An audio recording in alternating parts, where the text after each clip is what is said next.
transtornos da ansiedade. O que significa isso?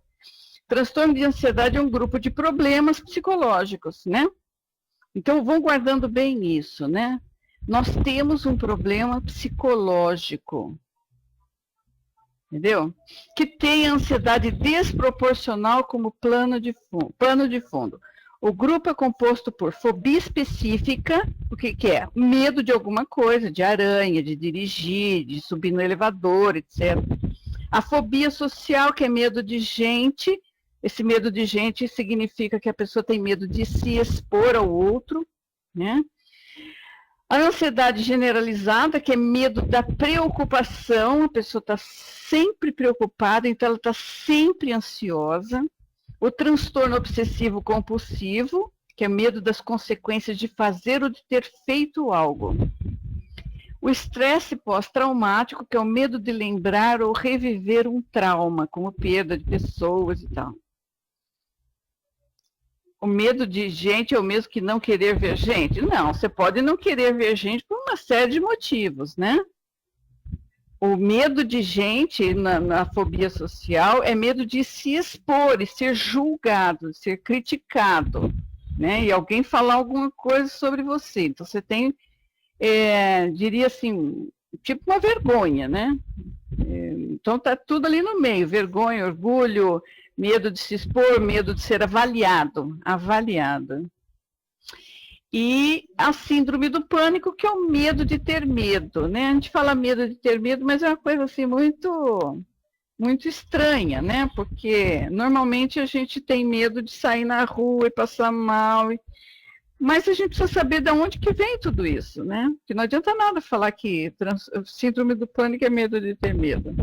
Por alguma razão, a gente tem medo, e tem razões, né? A Ana Cláudia, você tem tudo isso? Que bom, né? Eu gosto assim, de gente que é completa, né? Para que você vai ter só um pouquinho de alguma coisa? O negócio é já arrasar, vão ter tudo de tudo, que aí, quando você se tratar, você já acaba com tudo de tudo, né? Então, os ataque de pânico, né?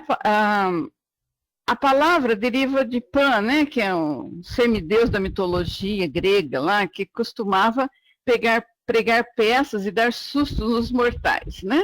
Então, como ele chamava Pan, e então pânico, né, o medo, vem derivado disso aí. O ataque de pânico acontece em geral em circunstâncias normais da vida, dormindo, dirigindo, até mesmo em situações de lazer. Qualquer pessoa pode ter um ataque, uma crise de pânico. Qualquer um, né? Não é a síndrome do pânico. A síndrome do pânico é uma patologia da ansiedade que inclui o ataque de pânico, né? O pânico, como o nome diz, apresenta-se com uma sensação abrupta de desespero e medo intenso.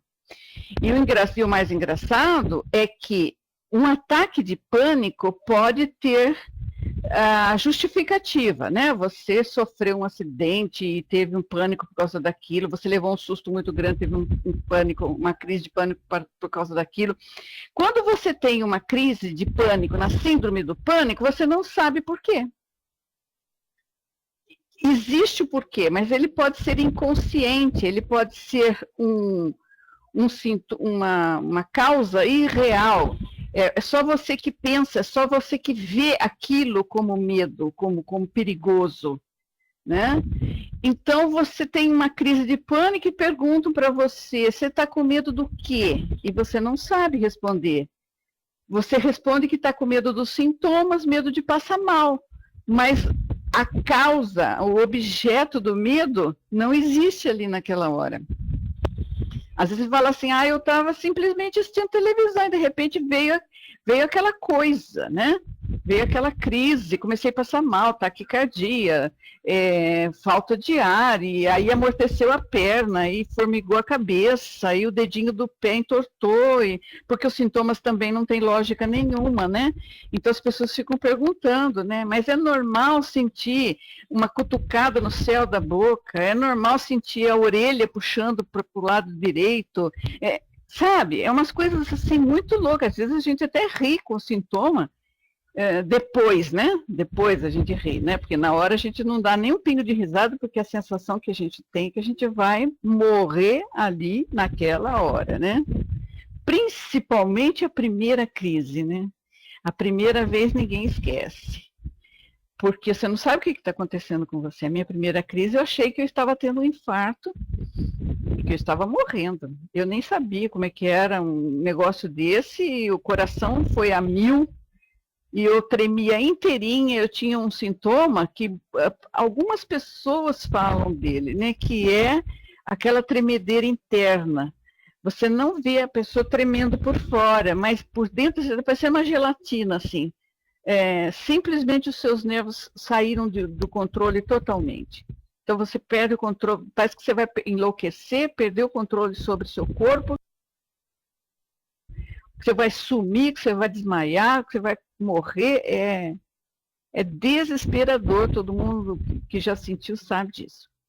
Então, um ataque de pânico, para você fazer um diagnóstico, você tem que ter, além do sintoma psíquico, mais 4 de 13 sintomas somáticos, né? E são eles: palpitação, sudorese, tremores ou abalos, sensação de falta de ar ou sufocamento. Muita gente fala que se sente sufocado. Sensação de asfixia, dor ou desconforto torácico, muita gente se queixa de dor no peito, né? Náusea ou desconforto, tortura ou vertigem, sensação de não ser ela mesma, né? A pessoa sente... eu diria o seguinte: a tontura ou a vertigem da síndrome do pânico é aquela de flutuar, parece que você está flutuando, parece que você não pisa no chão. Porque muitas pessoas desenvolvem labirintite, né? Que é aquela tontura de girar, né? Parece que você está bêbado e tudo gira. 9 ali, ó, sensação de não ser ela mesma. Muita gente tem essa desrealização ou despersonalização, que é um sintoma muito chato, né? 10, medo de enlouquecer e perder o controle, né? Sobre si mesmo, né? Medo de morrer, formigamentos e calafrios e ondas de calor. Então você pode sentir tanto frio quanto... O Moraes aí não deixou por menos, né? Você tem todos, né? Você gosta assim, bem cardápio completo, né? Vamos ter tudo logo, que é para... completinho. Então qualquer pessoa lá pode ter um ataque de pânico no decorrer da vida. Isso não significa que você tem síndrome do pânico, né? 15% das pessoas terão ao menos um ataque de pânico na vida, né? Porque, principalmente do jeito que anda a vida, né? Violenta desse jeito. Só que os nossos medos, às vezes, costumam ser, assim, medos insignificantes para outras pessoas, mas para nós é o fim do mundo, né?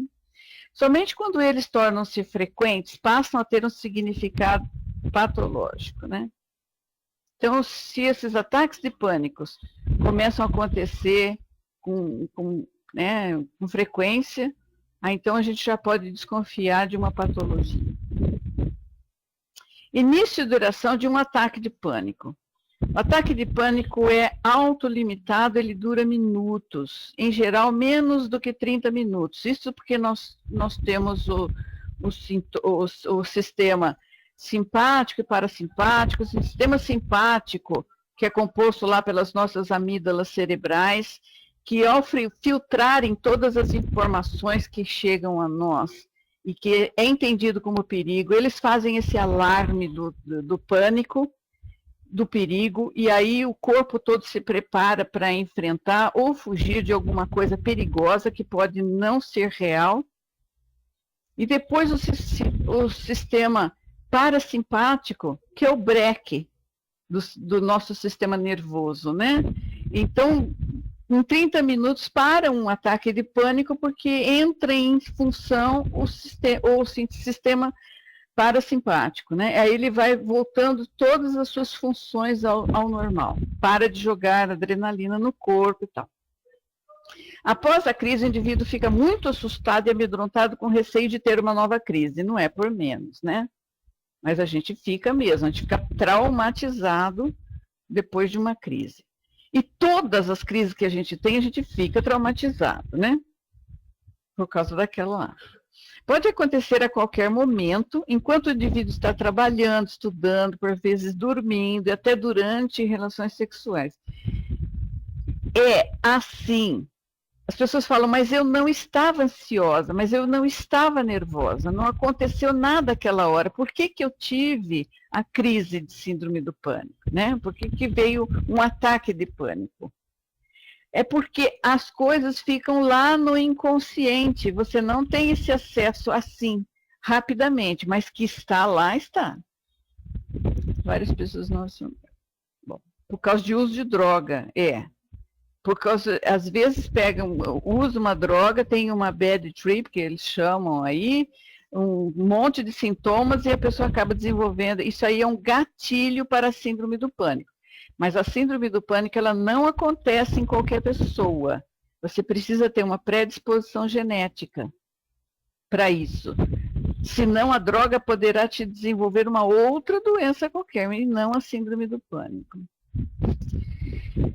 Algumas vezes pode ser desencadeado por drogas como maconha, êxtase, cocaína e anfetaminas, e a gente diz aqui que a maconha ainda é quase pior que as outras, né? A maconha é doidinha para dar síndrome do pânico, gente. E tem muita menina aí defendendo maconha, liberação da maconha, dizendo que é bobagem, que não faz mal. O Arci comentou com o álcool também, né? Aliás, o álcool é a entrada, né? A porta, inclusive, para a maconha depois, né? Então, olha, aí o que é uma crise de pânico, né? Nós estamos assim falando bem didaticamente, porque muitas pessoas não conhecem a patologia que tem. Então você vai, a primeira coisa é você se sente mal, você vai ao hospital ou pronto-socorro, eles te mandam depois para um psiquiatra, você é diagnosticado com síndrome do pânico, ou TAG, ou qualquer coisa desse tipo, mas aí você não para aí. Aí você fica ligado só no sintoma e tentando controlar para não ter outra crise, para não ter sintomas, e aí você fica ligado nos efeitos colaterais do remédio, quando é que vai passar, quando é que eu posso parar de tomar remédio, e se esquece de entender o que é a síndrome do pânico, o que é uma crise de pânico, quais são as causas, por que você teve. Essa é a grande pergunta, por que eu tive síndrome do pânico? Não foi o Zé da esquina, não foi a vizinha, não foi a cunhada, não foi a sogra. Todo mundo gostaria que a sogra, a cunhada, vivenciasse uma síndrome do pânico aí, mas não foi, né? Por que foi você que teve? É isso que você precisa analisar, as suas características de personalidade, para saber por que você foi premiada com isso. Né? Então, a crise do pânico. Imaginem que você está atravessando a rua quando, de repente, um carro a toda velocidade vem em sua direção, buzinando freneticamente. Se você não experimenta absolutamente nenhuma ansiedade, da coitada das sogras e das cunhadas, né? Mas pensa bem, né? Seria melhor que elas tivessem e não nós, né? Mas no fundo fomos nós, né? Que tivemos. Então, se você, olha, você está atravessando a rua lá, o carro vem para cima lá e buzina. Se você não tivesse ansiedade nenhuma, você seria morto. Porque a ansiedade é que vai fazer você correr, fugir, né, ficar atento aí ao que está acontecendo ali para você poder sair do caminho do carro. É para isso que a ansiedade serve. É para isso que foi colocada no corpo humano, né? Então, a ansiedade não é uma coisa que a gente elimina do corpo. Ela vai sempre existir até você morrer. Né? O que nós precisamos é aprender a lidar com ela para que ela não fique num nível patológico e aí te traga doenças, né? A melhor forma de pensar sobre todos os sintomas de resposta de luta ou fuga, que é a ansiedade, é lembrar que todos estão voltados para deixar o organismo preparado para uma ação imediata e que seu objetivo primordial é protegê-lo. Então, a ansiedade existe para proteger a gente, né, dos perigos reais. Quando alguma forma de perigo real ou irreal é percebida ou antecipada, o cérebro envia uma mensagem a uma seção de nervos chamada sistema nervoso autônomo. Esse sistema possui duas subseções ou ramos, o sistema nervoso simpático e o sistema nervoso parasimpático. São exatamente essas duas subseções que estão diretamente relacionadas no controle dos níveis de energia do corpo e de sua preparação para a ação. Um dos efeitos principais do sistema nervoso simpático é a liberação de duas substâncias químicas no organismo, adrenalina e noradrenalina, fabricadas pelas glândulas suprarrenais. Estas substâncias, por sua vez, são usadas como mensageiras pelo sistema nervoso simpático para continuar a atividade, de modo que, uma vez que estas atividades comecem, elas frequentemente continuam e aumentam durante um certo período de tempo.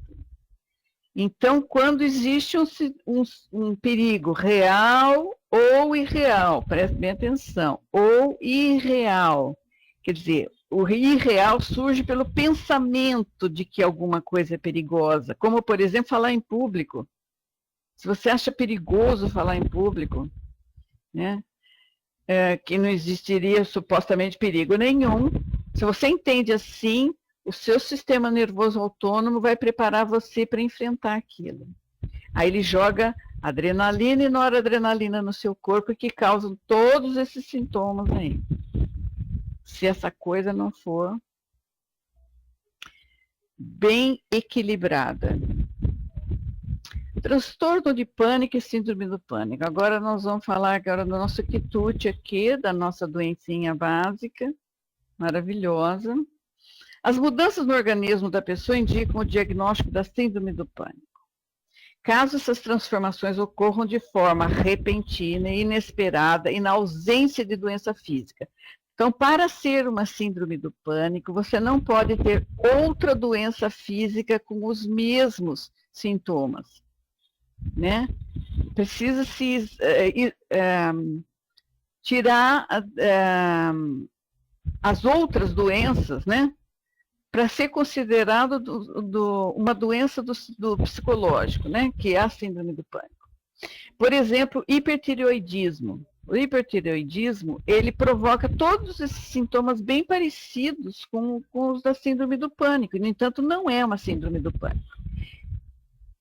Pode ser um sinal de que a pessoa está diante de um quadro de síndrome do pânico. Ritmo cardíaco acelerado, olha lá.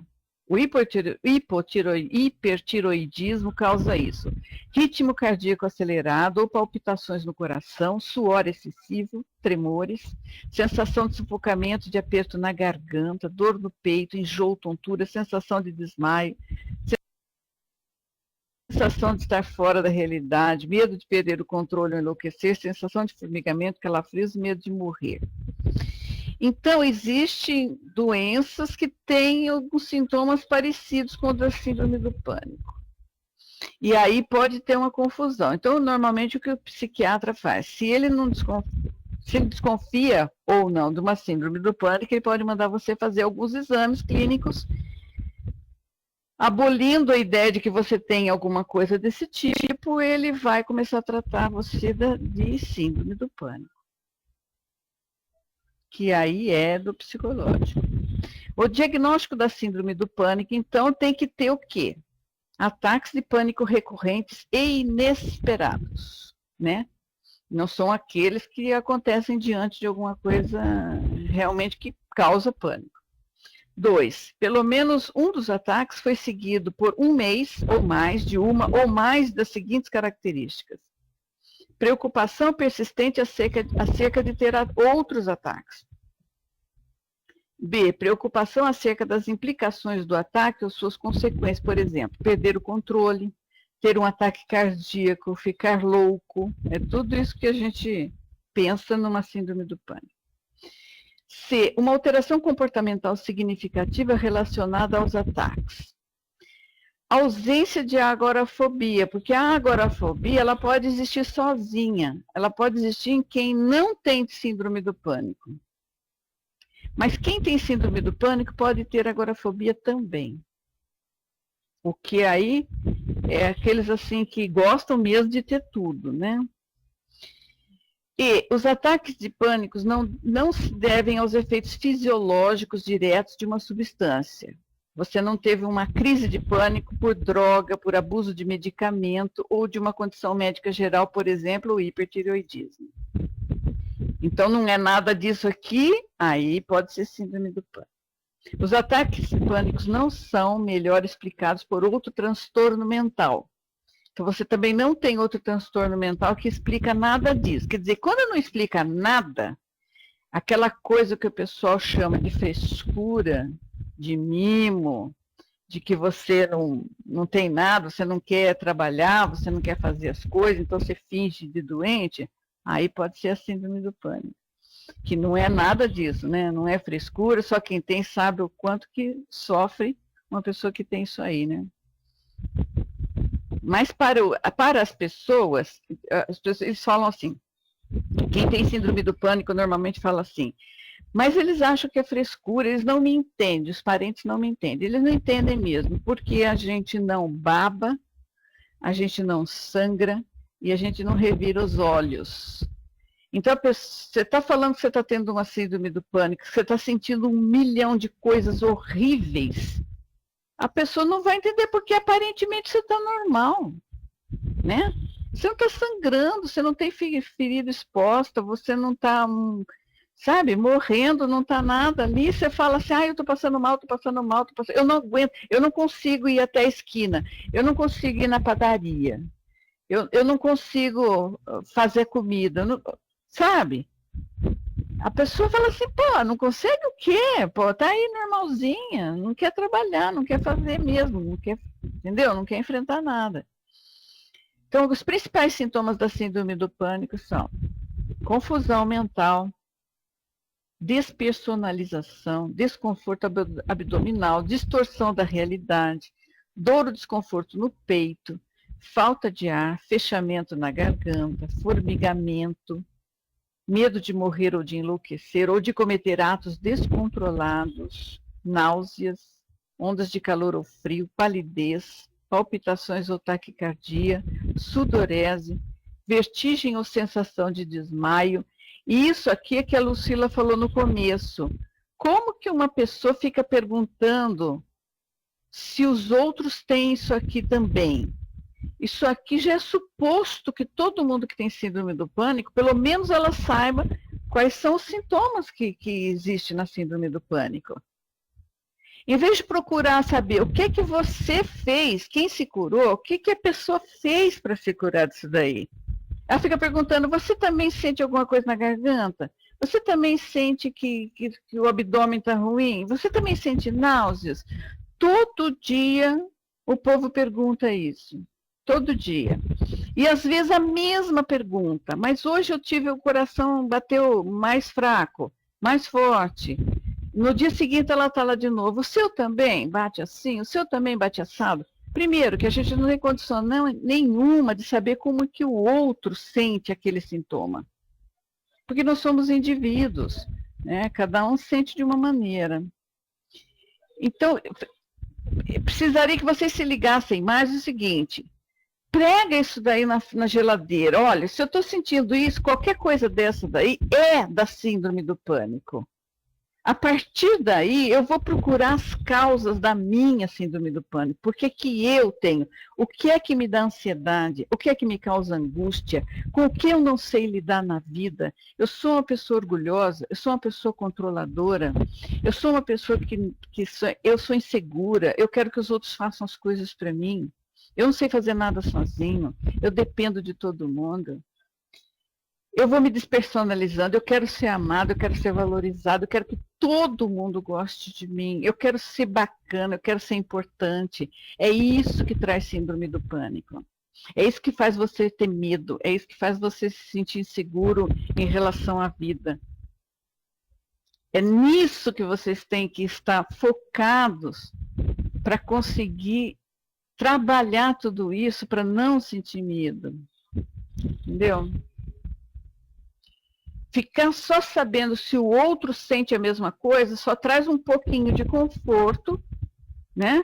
Em falar assim, pô, não sou só eu, tá? Não sou só eu na face da Terra, tem mais gente que sente essa porcaria aí, né? Então, para isso existe o grupo, existe a página, nós temos o chat lá que ninguém entra para ficar conversando.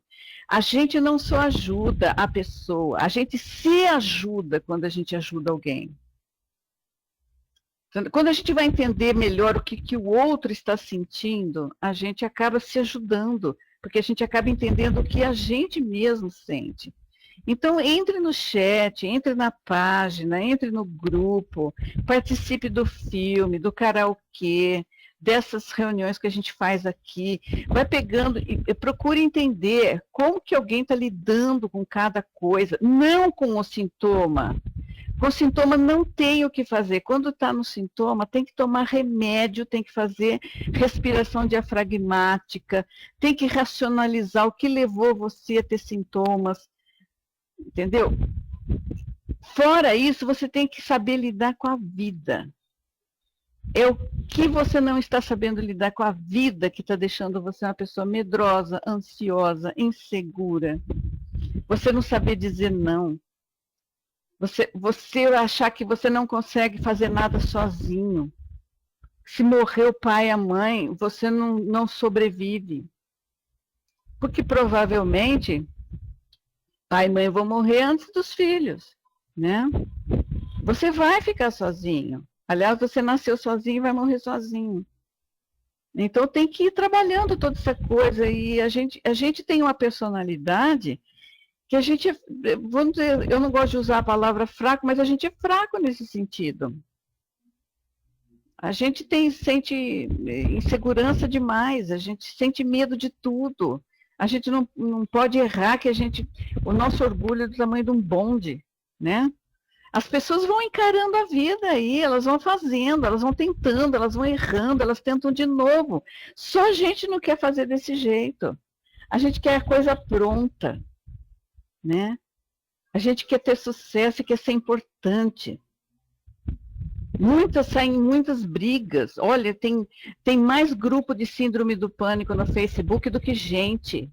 Por quê? Porque eles não conseguem ficar todos no mesmo grupo. Eles acham que só eles vão saber fazer, um vai saber fazer melhor do que o outro. Quando se juntasse todo mundo, seria muito mais fácil, porque aí estaria tudo junto, o que todo mundo sente, como todo mundo faz para curar isso aí. Mas não, porque falou de religião. Aí eu não vou ouvir Gasparetto porque ele foi espírita, ele recebe espírito, ele não sei o que tem. Quer dizer, você quer se curar ou você quer fazer uma coisa que disseram para você que é certo ou errado? Quem tem síndrome do pânico, para se curar, a primeira coisa que tem que fazer é o seguinte: eu vou descobrir qual que é o meu certo e errado. Eu vou ouvir, seja Gasparetto, seja o Papa, seja pastor, seja o Zé da Esquina, seja quem for, e eu vou pegar de cada um o que for melhor para mim. E vou formar minha própria opinião. Entendeu? A minha própria opinião. O problema é que quem tem síndrome do pânico não tem opinião própria. Chega na síndrome do pânico despersonalizado, ele não sabe mais do que gosta, não sabe mais o que quer, não sabe mais quem é. Ela vive através do outro. O outro falou de política, não sei o que tem, ela concorda. Ela concorda, porque ela não sabe defender a própria opinião. Ela não sabe se defender de ninguém. E é isso que a gente tem que aprender. Como ser a gente mesmo. Mas eu não posso, por exemplo, eu vou na igreja, o padre falou que é para ser assim, o pastor falou que é para ser assado, a minha mãe e meu pai falaram que é para ser de outro jeito. E eu vou tentando me adaptar e ser tudo isso que todo mundo quer, e eu não vou ser nada. Eu não vou ser nada. Eu vou estar em cima do muro e não vou ser ninguém. Porque a gente só consegue ser a gente mesmo. O que a gente é o que a gente sente, não é o que a gente pensa. A gente chega diante de uma situação, diante de algumas pessoas, ou diante de um trabalho, não adianta eu pensar que aquilo é adequado para mim, que aquilo é bom para mim. Eu tenho que sentir que é bom para mim, que aquela é a minha, que aquilo eu vou fazer e vou gostar. Porque você consegue se aplicar num trabalho e você consegue fazer um bom trabalho quando você gosta, quando aquilo lá é a sua, né? Você está na sua. Então você vai se dedicar àquilo. É impossível que você seja ruim se você se dedica a alguma coisa. Agora, como é que você vai se dedicar a uma coisa que o outro falou que você tem que fazer? Mas você não gosta, mas você não tem coragem de falar, não, não vou fazer. Você não tem coragem de bancar o seu destino. Eu não estou falando isso tudo porque é fácil para mim. Não foi fácil para mim. Eu também tive síndrome do pânico 5 anos e de lá para cá eu luto com isso tudo todos os dias. Todos os dias. Com todas as situações. Porque a gente tem filhos, a gente tem marido, a gente tem amigos, a gente tem pai, tem mãe, tem casa para cuidar, tem um trabalho, tem a própria vida, tem doença. Todas as coisas que a gente tem que lidar. E a gente não nasceu sabendo, não tem manual de instrução, não existe bula para a vida. A gente vai ter que, em cada situação, descobrir qual é a melhor maneira de se lidar com aquilo. E para isso precisa ter coragem, não pode ter medo do imprevisível. Nós somos pessoas com características de medo de mudança, medo do novo, medo do imprevisível. A gente gostaria que alguém dissesse, uma vidente dissesse para nós, olha, aceita esse trabalho, vai fazer isso na vida, casa com tal pessoa, tenha tal filho, que isso vai dar certo, mas não existe essa vidente para falar isso para nós. Não existe. A gente tem que tomar decisões todos os dias, e se elas forem erradas, a gente toma outras decisões, e vamos tentando acertar. Não tem o segredo, né? A vida é assim, igualzinho para todo mundo. Mas nós, que temos síndrome do pânico, nós queremos que a vida seja diferente para nós. Nós queremos ser privilegiados por Deus, né? Só nós temos o direito de saber o futuro, o que vai dar certo. Não adianta, não existe. É uma ilusão, é muita expectativa também que a gente coloca. A gente tem a ilusão de que o nosso casamento, a nossa trajetória de trabalho, né, nossa carreira, nós vamos fazer diferente. Aí a primeira pancada vem, alguma coisa não dá certo nesse meio de caminho, a gente fica totalmente perdido. A gente não consegue arrumar alternativa, a gente começa a se recolher, a gente começa a ficar em casa, a gente começa a deixar de fazer, por medo de errar, por medo de não dar certo de novo, né? A gente começa a ficar inativo. A gente começa a ficar uma ameba, sem cabeça, sem decisão, sem atitude. Então a gente fica assim, uma amebona. Uma amebona. Ai, meu Deus. Então vamos passar para frente, então. Eu enchi a cabeça de todo mundo aí com um monte de coisa que eu falei. Soraya, a agorafobia é medo, minha filha, não tem outra coisa. Eu poderia te falar um monte de coisa bonitinha, mas a agorafobia só se cura enfrentando. Porque a agorafobia, o que é? Primeiro, é um orgulho muito grande de você sair e passar mal e não ter quem te socorre, você não saber o que fazer. Não faça nada. Se você passar mal, alguém vai te socorrer. E eu falei, leva o kit sobrevivência, né? Que é um sapato apertado, é o remedinho, a água, um terço, né? Para quem gosta, a Bíblia para quem é evangélico, um terço para quem é católico, uns patuás para quem é da Umbanda, quem é ateu não leva nada, leva só um sapato apertado. Se você estiver passando mal, bota o sapato lá e sai, porque daqueles que dá bolha assim no pé, eu garanto para você que acaba qualquer crise de qualquer cristão ou não cristão, entendeu? Porque você vai pensar só no pé, e isso não vai ter jeito mais de ter crise. Então, a agorafobia é medo de sair e passar mal. Então, você começa a não viver mais, você fica em casa. Você fica com gente. Você não consegue ficar sozinha, nem em casa. Né? E aí você acaba não vivendo mais, né? Única maneira é enfrentando. Enfrenta todo dia um pouco. Ou enfrenta de vez, tem que ligar o F mesmo e ir para, né, passou mal, paciência, ué, alguém vai socorrer, sei lá o que vai acontecer. Eu saí muitas vezes, tontinha na rua, parei o carro em muitos lugares, em farmácia, posto de gasolina, em supermercado, esperava passar e continuava. Quando não dava certo, pedia para alguém buscar o carro, e aí assim, ia indo, todo dia enfrentando um pouco. Claro que tem cura, claro que tem cura.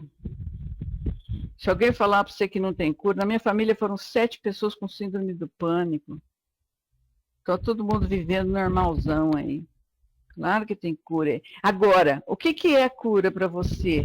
Você vai falar que você não tem mais medo de nada? É mentira. Nós vamos continuar tendo medo, nós vamos continuar indecisos, nós vamos continuar inseguros, mas só que a gente não tem mais sintoma e não toma mais remédio. Por quê? Porque a gente sabe que a vida é assim. A gente joga orgulho na lata do lixo. Joga orgulho na lata do lixo, você está 90% curada do síndrome do pânico. Porque a gente vai montando um personagem na nossa vida. Né? A gente quer ser maravilhoso, lindo, forte. Aquela que todo mundo procura, né? Aquela que só fala coisas certas, perfeitas, né? O centro da família, o topo do mundo, a azeitona da empada, né? A última bolacha do pacote. A gente quer ser tudo isso. Então, a Juliana é ela, tá vendo? Então, ela já conseguiu, né? Você quer ser tudo isso daí, então você não quer errar, você não pode errar, você não pode ser fraco, você não pode pedir ajuda, porque senão cai por terra essa máscara que você usa de pessoa tão maravilhosa, que ninguém é. Ninguém, não é só você, ninguém é. Né? Aí você já fez aqueles erros na vida, né? Aquelas bobagens que você já fez na vida, e você não quer que ninguém saiba, né? Porque senão vão deixar de achar que você é lindinha, né?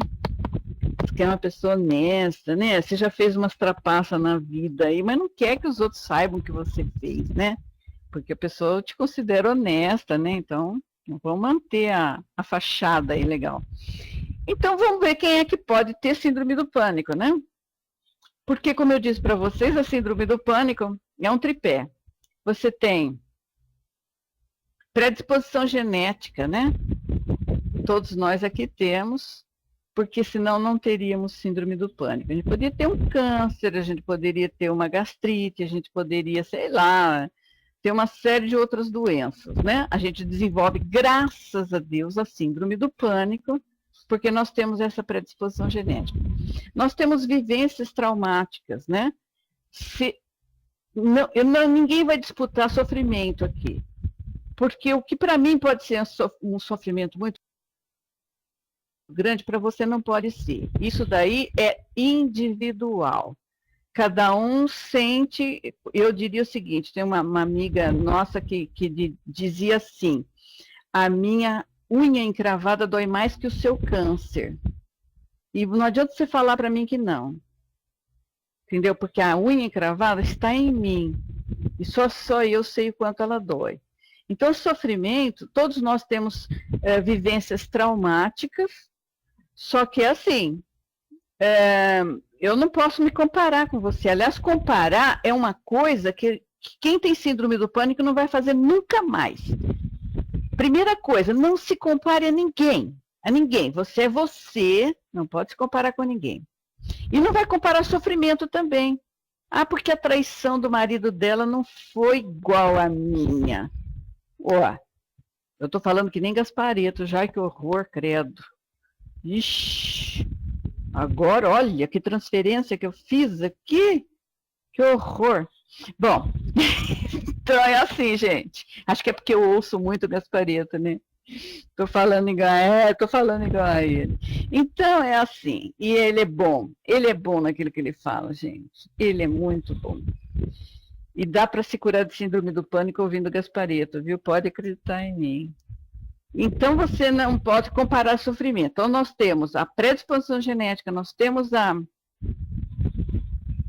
as vivências traumáticas e nós temos essas características de personalidade que fazem o quê? A Lucila disse logo no comecinho que a vida não é aquilo que é aquilo que você interpreta. A sua vida, ela é tão perigosa ou tão ruim quanto o que você vê, né? Ela pode ser uma maravilha, né? Às vezes eu converso com a Lucila, ela fala assim para mim, mas não está tudo bem, Dadá? Eu falei, está tudo bem. Por que eu estou me sentindo assim, essa merda? Né? Se está tudo bem. É porque naquele momento, a minha lente aqui, a minha lente emocional está fazendo eu ver a vida com os olhos negativos. Eu estou vendo tudo uma porcaria. Mas de verdade não está uma porcaria. Porque aliás, quem tem síndrome do pânico tem que dar graças a Deus. Porque não está em cima de uma cama, porque não tem câncer, não tem uma doença degenerativa, não tem, sabe, AIDS, não tem nada disso, é só uma síndrome do pânico. Você cuidando do seu emocional, você vai se livrar dela. Procure mudar essa lente que a gente chama de afetividade. É a maneira com que você interpreta a vida, né? Você acha que, por exemplo, procurar um emprego é uma coisa muito difícil porque você está vendo assim, né? As pessoas vão, elas pegam ônibus, elas mandam currículo, elas conversam com pessoas, elas se preparam, fazem cursos, né? E vão atrás do emprego, como todo mundo faz. Por que isso para nós é tão difícil assim? Porque a gente que vê com essa dificuldade. As outras pessoas só saem fazendo a mesma coisa. Mas elas não veem com essa dificuldade, né? Então, a origem da síndrome do pânico é múltipla, sendo que os aspectos psicológicos são os mais importantes no desencadeamento do transtorno. A ciência do comportamento aponta alguns fatores que podem predispor uma pessoa a desenvolver o transtorno do pânico. A ansiedade de ficar longe dos adultos na infância e a perda súbita de pessoas que são o seu suporte na vida. Então, quem tem síndrome do pânico tem dificuldades assim de amor, de valor e de abandono, de companhia.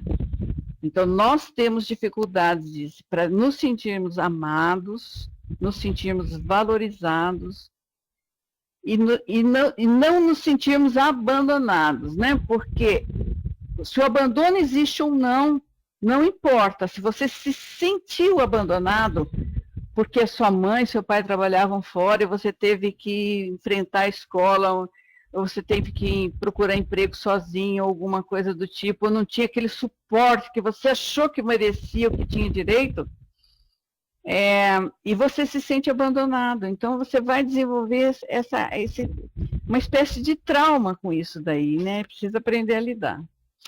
Além disso, há indícios de que o transtorno do pânico é mais comum entre pessoas com familiares com o transtorno, como é o meu caso, né?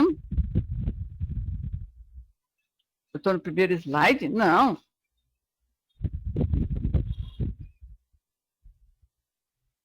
Por que não atualizou para você, Kátia? Deixa eu voltar um aqui. Será que assim volta?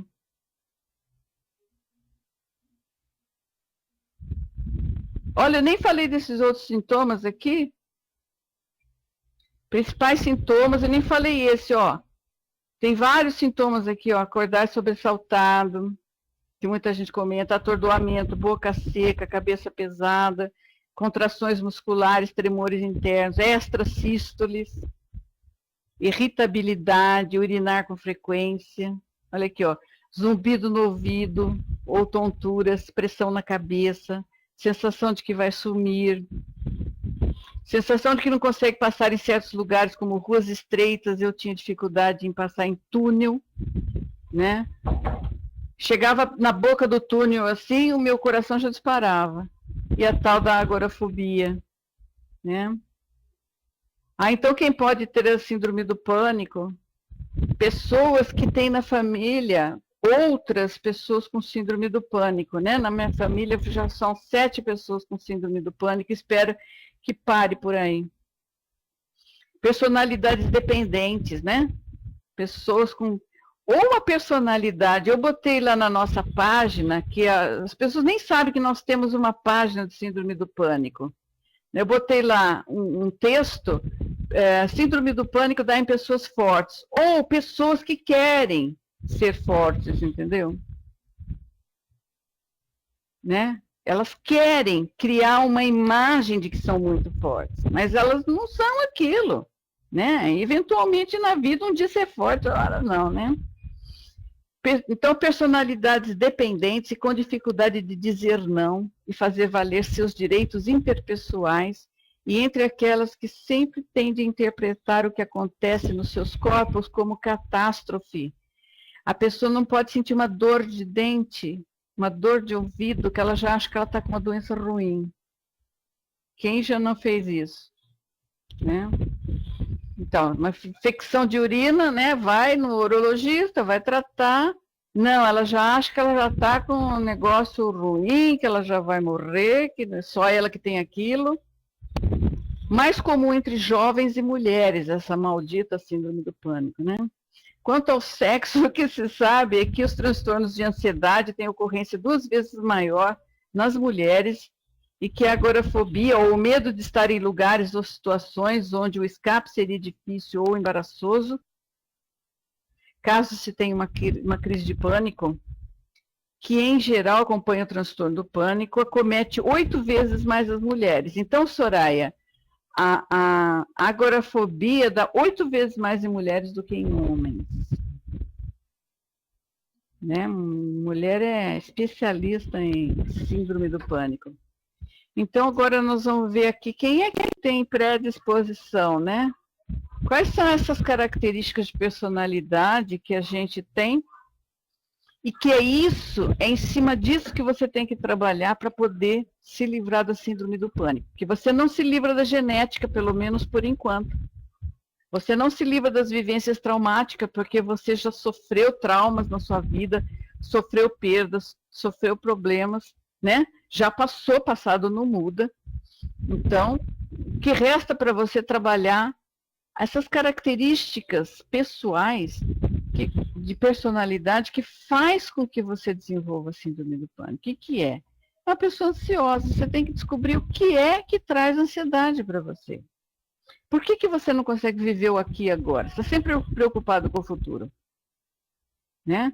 Sempre tentando adivinhar o que vai acontecer. Não vai adivinhar o que vai acontecer. A gente só pode, quando muito, se preparar muito bem para não dar problema, entendeu? Estresse constante, né? Aliás, a ansiedade te estressa, né? Pensar no futuro estressa também, né? Se preocupar, quer dizer, o que é a preocupação? É arrumar solução para um problema que poderá nunca acontecer. Né? Então, você fica pensando, se der o problema tal, o que você vai fazer? Isso gera um estresse absurdo na pessoa. Dificuldade de relaxar. Né? Pessoas que trazem os problemas da rua para casa e levam de casa para a rua. Tem gente que traz tudo que acontece no serviço, né, para dentro de casa, e brigou em casa, leva lá para o serviço, né? Leva para a rua, xinga os outros, briga na comunidade, lá no grupo de síndrome do pânico, ele brigou com uma outra pessoa que não tem nada a ver com aquela lá, e ela vai brigar com aquela lá também. Perda de suportes sociais, familiares, emprego e amor. né? Nós não sabemos lidar com perdas, então nós precisamos lidar muito com a realidade, porque perdas fazem parte da vida, né? Suportes sociais, familiares, emprego, amor, pai, mãe, amigo, muda de, né? Você sempre perde. Quando você muda de qualquer coisa, você ganha alguma coisa, você perde alguma coisa. Então precisa lidar com a realidade. Portadores de prolapso da válvula mitral, que não tem problema nenhum, né? Não é uma doença, não vamos dizer assim, um defeitinho de fabricação que não causa coisa nenhuma, mas é muito comum em quem tem síndrome do pânico. Né? E ele provoca muito, junto os dois, isso daí com ansiedade, provoca muita extrasístole, que também não é perigosa, e a gente fala para tossir bastante, né? Tossir bem forte, que o diafragma corrige essas batidas do coração. Separações, né, de pais, esposos, amigos, mudança de endereço, né, qualquer separação é traumática, né? Não quando você muda, você se casa, muda da casa dos seus pais, é uma mudança, né? Toda mudança pode trazer coisas boas e pode trazer coisas ruins. Você tem um período de ajuste, de adaptação, né? E às vezes você não gosta. Os amigos, tem um rapaz no grupo nosso grupo lá de bipolaridade, que ele estava falando que os pais não podem mudar de cidade sem conversar muito bem com as crianças, isso. Eu falei, não, mas acontece o seguinte, a vida é mudança, ela vai mudando. Você vai mudando fisicamente, vai mudando os amigos, vai mudando a casa, vai mudando sua situação econômica, de trabalho, sua disposição física, tudo muda. Você tem que aprender a lidar com a mudança, não é não mudar nunca. Ele queria não mudar nunca, né? Não tem condições disso. Então, são pessoas que têm baixa autoestima, né? A pessoa se sente lá, aquele pequenininho. Por quê? Porque ela se compara. Lembra que eu falei que não pode comparar. Não pode se comparar. Você é uma pessoa. Você pode ser o melhor de você mesmo. Você nunca pode ser melhor do que os outros, né? Não existe esse tipo de comparação. 10. Pessoas que se importam muito com os outros e pensam a seu respeito, né? Isso daí, nossa senhora, é clássico. Se alguém chegar e fizer uma crítica para você, falar assim, você é isso, você é aquilo, a pessoa se sente no lixo, se sente no chão. O pensamento, o que os outros pensam a nosso respeito é problema deles. O que nós somos é outra história, entendeu? As pessoas têm o direito de pensar o que quiserem. Eu não tenho nada a ver com isso, entendeu? Ela que tem que consertar a lente dela, porque é ela que está olhando as coisas erradamente. Nós não, nós estamos aqui vivendo só. Somos pessoas controladoras, mas nós não queremos só controlar a outra pessoa. Teve uma moça aí que falou sobre isso, né? Que ela quer controlar o marido, né? Kellen, Fátima. Mas a gente quer mais do que isso. A gente quer controlar a vida. A gente quer controlar as doenças. A gente quer controlar o destino. Você quer controlar o marido porque você acha que é ele que está te causando o seu problema, né? E ele pode estar te causando o seu problema porque você vê assim. Entendeu? Porque você tem uma expectativa na maneira dele agir e ser. Você quer que ele seja de uma determinada maneira e você acha que se ele agisse da maneira que você quer, você não teria problema. Então, vamos estabelecer aqui, ninguém muda o outro. Você não consegue mudar a outra pessoa. Você só consegue mudar você mesmo. A outra pessoa pode até... olha, Kellen, Fátima, se ele agisse diferente, talvez você não tivesse crise, não sei, porque ele é uma pessoa só na face da Terra.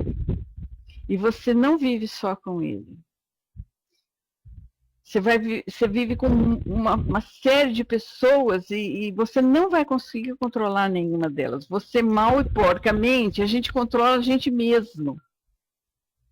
Então mude isso, né? Comece mudando. Não é mudar da noite para o, né, da noite para o dia totalmente. Você vai mudando aos poucos, né? Vai se preparando para ficar independente.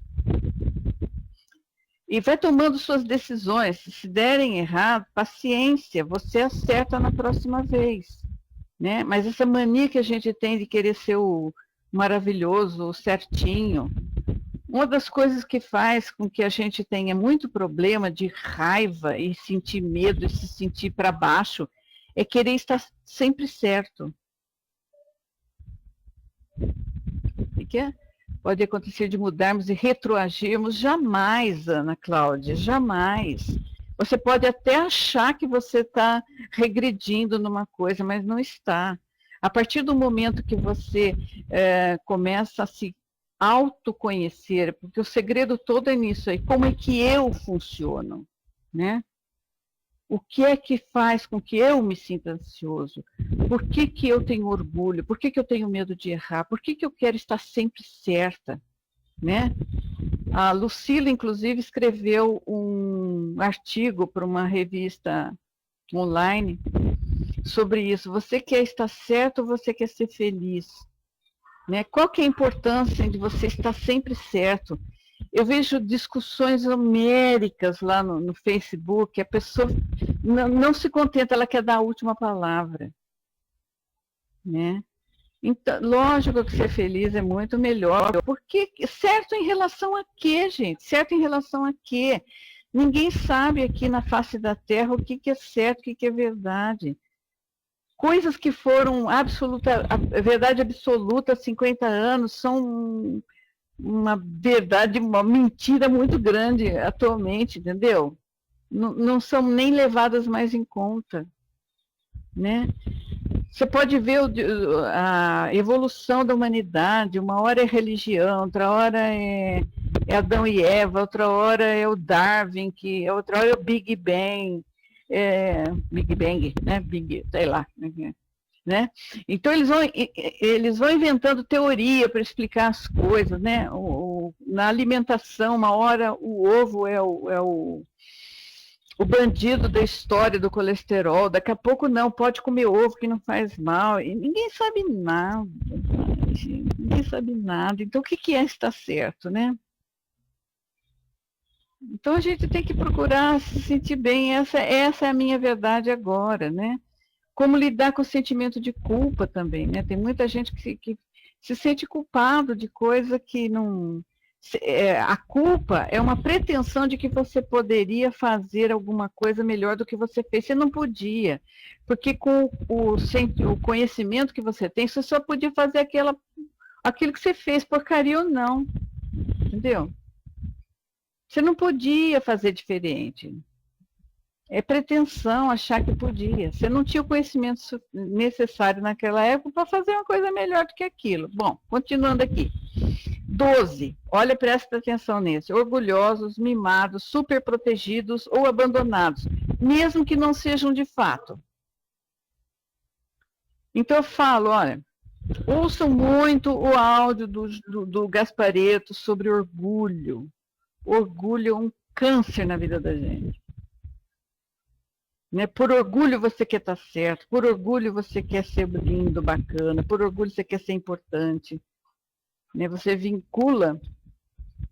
Não, a gente é orgulhoso, mas a gente não tem aquela espécie de orgulho. Quando a gente fala em orgulho, a gente pensa que é aquele orgulho de pisar nas pessoas, de humilhar pessoas. Não é nada disso. Não estamos falando desse tipo de orgulho. Nós estamos falando do orgulho de não poder errar, né? Sabe? De não pedir ajuda, de não ficar com a última palavra. Né? Então, isso aí é orgulho também, embora muita gente ache que não, né? Ela pensa, mas eu não sou orgulhosa. Não, mas pensa nesse orgulho se você não é.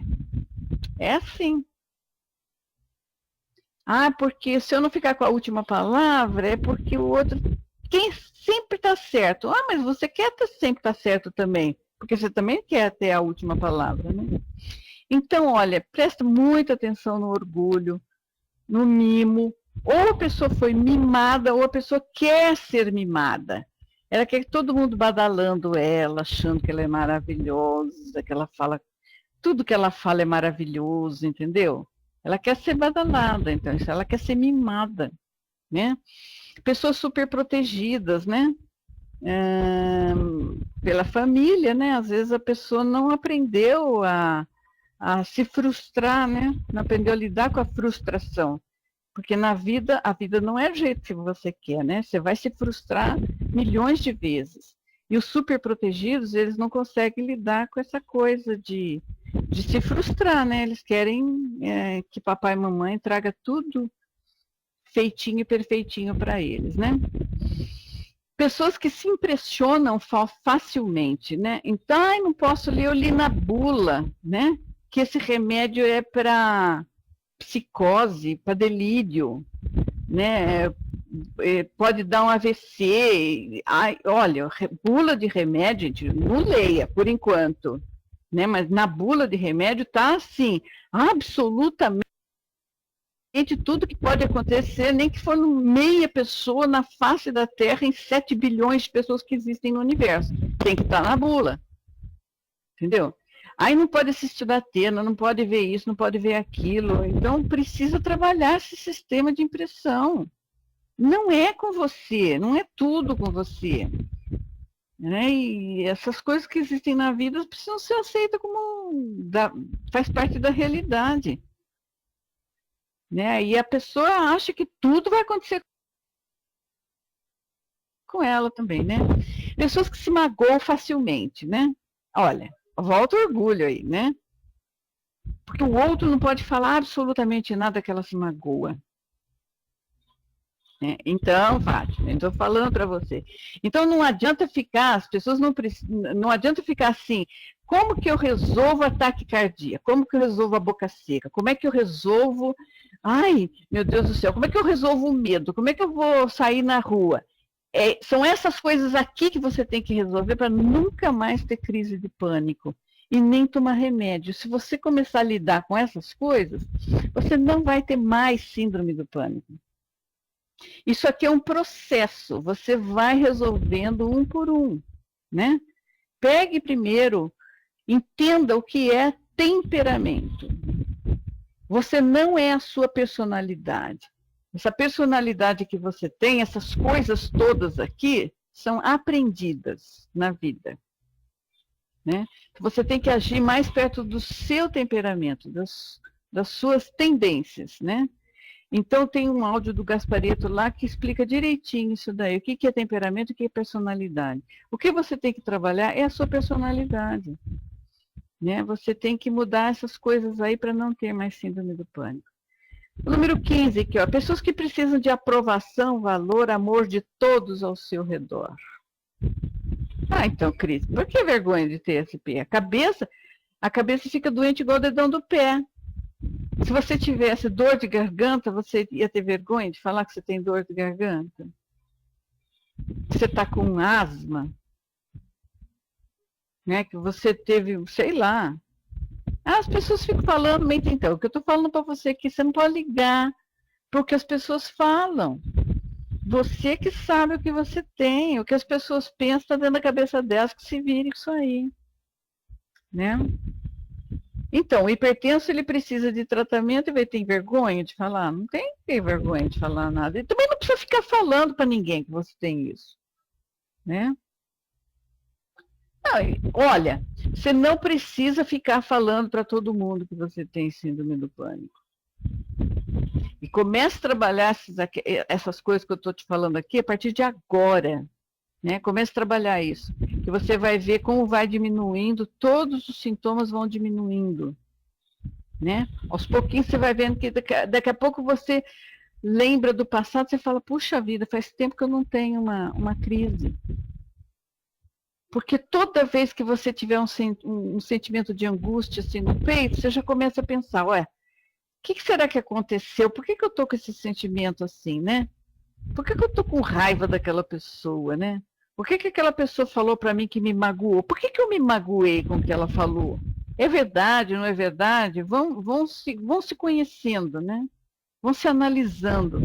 Racionalize na hora e diminua a importância. A pessoa falou que eu sou uma besta, eu fiquei magoada. Ah, mas que importância tem também ela falar? Quem que é ela, né? Você pensa assim, olha, ela falou russo, eu não entendo russo, não vou me magoar, porque eu não sei nem o que ela falou. E vai assim, entendeu? Vai diminuindo a importância. Hoje eu consigo fazer isso. Quem consegue fazer? Angélica. Então, Angélica, é um aprendizado, né? É um aprendizado. Ninguém nasce sabendo. Nós chegamos numa síndrome do pânico porque a gente não sabe fazer isso aí. Então, nós temos que aprender a fazer isso aí. E aí é garantido que não vai. Por exemplo, quem falou aí que é dependente demais do marido, né? Comece a procurar independência, né? E aí vai se sentir mais seguro, não vai ter tanto medo, não vai ter crise por isso, né? Então, as pessoas que precisam de aprovação, gente, isso daí é lamentável, mas no começo ou no meio da nossa síndrome do pânico, a gente fica assim, só esperando a aprovação da pessoa. Todo mundo tem que dizer que a gente está certo, né? Mas as pessoas não vão dizer que a gente está certo. Sabe por quê? Porque elas também querem estar certas. Para ela dizer que você está certa, ela precisa dizer que ela está errada. Então você quer uma coisa da outra pessoa que ela não quer dar. Entenda isso. Não quer dar. Ela também quer estar certa, né?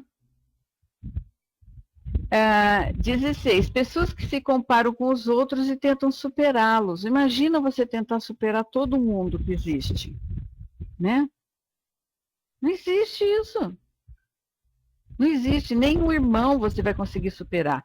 O seu irmão, o seu pai, sua mãe, sua vizinha, sua amiga, sua prima, seja lá quem for que vive perto de você, eles têm qualidades e defeitos, como você tem qualidades e defeitos. Você nunca vai conseguir fazer igual. Nunca. Melhor ou pior, isso é um detalhe. Mas você não adianta se comparar. Você é outra pessoa. Né? Então, você vai fazer certas coisas, você vai fazer maravilhosamente bem, e o outro também não vai conseguir fazer como você faz. Tá, Arci, boa noite. Obrigada por você ter vindo aí. Bom, 17. Pessoas com dificuldade de resolver situações ou para não magoarem ou não ofenderem os outros. Bom, então isso daqui, essa 17 são aquelas pessoas que se acham na vida, né? Elas se acham tão importantes que elas acham que tudo que elas fazem vai poder magoar ou ofender alguém. Olha, que judiação. Né? Isso aí é se achar demais importante, né? Não. O outro não está nem ligando para ela, não está nem vendo que ela existe, né? E então ela fica com dificuldade de falar, olha, eu não vou com você lá almoçar fora com você, eu não vou, porque ela acha que o outro vai se magoar, né? Vai sentir tanta falta dela, coitado, vai até se magoar. E o outro não está nem aí com ela. Às vezes convidou também para ser educado, né? Nem estava querendo mesmo que ela fosse. E tem tudo isso, né? 18, pessoas com... Olha quantas coisas a gente fabrica esse medo que a gente vive. Essa mágoa que a gente vive, essa raiva que a gente tem, somos nós que fabricamos 99%, nem é a vida que traz isso para a gente. Somos nós que vivemos assim, né? A gente que complica tudo. 18. Pessoas com dificuldade de procurar solução para problemas sozinhas. Isso aí porque ela não quer errar, ela é uma baita de uma orgulhosa, né? Ela acha que só ela que não sabe fazer as coisas. Ela tem medo de crítica. Tem medo de crítica, né? Esse cara sou eu. Esse cara sou eu. Então, imagina, né? Se alguém criticar o que ela fez, ela morre, né? Então, e outra coisa, né? Nós podemos ter a síndrome do pânico e mais algumas coisinhas, né? Como agorafobia, hipocondria, que é medo de doença, checar toda hora, né? A gente fica checa o pulso, checa a garganta, checa se está com febre, isso e aquilo, né? E remédio, eu tenho medo de tomar remédio, eu tomo remédio para qualquer coisa, toda hora, né? Hipocondria e depressão reativa. Eu chamo a depressão reativa o saco cheio de ter doença, né? Chega uma hora que você fica assim deprimida, fala, meu Deus do céu, só eu que tenho essa porcaria, né? Então, e o Léo, o Léo, como ele gosta de ser completo, ele tem o 1, 2 e 3, né?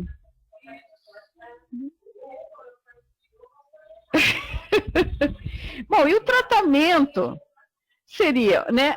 Você vai no psiquiatra, ele vai te dar antidepressivo e ansiolítico, né? Não existe remédio específico para a síndrome do pânico. Olha que beleza, não existe, porque ela é uma doença do nosso emocional. Então, ela é tratada com antidepressivos e ansiolíticos que ajudam nisso. Né? Psicoterapia, ou autoterapia, ou racionalização dos nossos problemas, ou mudança interior. Você faça o que você fizer, vá para a internet, descubra tudo, se autoconheça, né? E se automude, né?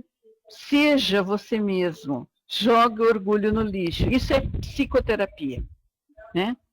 Então, o tratamento é isso aí, medicamentos, psicoterapias, e você pode usar, nós que temos aqui, eu estou estudando psicoterapia holística, nós temos aqui vários terapeutas holísticos que são voluntários e nos ajudam aqui, e tem uma série de terapias, né, que podem ajudar, como a terapia cognitivo-comportamental, acupuntura, florais, programação neurolinguística,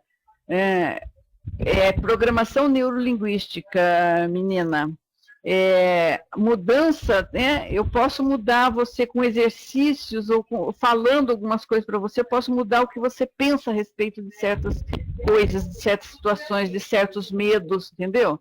E a partir daí você muda e sente diferente. E exercícios físicos, né? O exercício físico, a yoga, meditação, tudo trabalha na ansiedade, né? Então, como você faz o quê, menina? Não entendi. Então, você tem que ir para um profissional que trabalhe com programação neurolinguística. Ou, como eu disse, para você fazer, né? Eu coloco lá no nosso grupo, tem lá em tópicos úteis, tem vídeos, áudios, textos. Vai entendendo, né? Procura lá saber. Eu sinto isso, eu sinto orgulho, eu sinto carência afetiva, eu sinto que eu estou travando em alguma coisa, eu sinto necessidade de estar sempre certa. Sempre tem texto, áudio, vídeo lá que trabalha com tudo isso. E você vai lendo e vai mudando. Olha, eu tenho isso aí, eu preciso mudar isso daí. Por que eu se autoanalise, se conheça, né? E mude aquilo que você tem que mudar, que está gerando ansiedade, medo, angústia, né? Chateação, raiva. E aí você vai mudando, que eu garanto para você que a síndrome do pânico ela vai dando adeus. E depois você volte ao psiquiatra e ele vai fazer o desmame dos seus remédios e você vai ser feliz para sempre. Bom, gente, então... é isso aí que eu tinha para dizer hoje. Depois vocês vão assistir o Fantástico, né? Que vai ter um documentário sobre síndrome